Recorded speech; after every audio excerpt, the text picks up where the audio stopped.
Bajato Presents. Set of 4 lamps for Deutz tractors, tail lamp TL378 and front indicator SL378.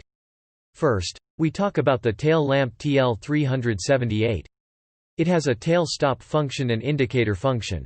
This lamp has a smaller housing than SL378. These are 2 holes for fixing to the tractor side and 1 hole here for the fitment. Similarly, we have an SL378 front indicator lamp. There is a front position function and here is the front indicator function.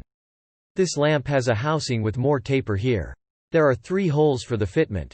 Both lamps have A.B.S housing and PMMA lens. We can fit festoon tubes in these lamps. These are the terminals where wires can be connected. These lamps are used in Deutz tractors.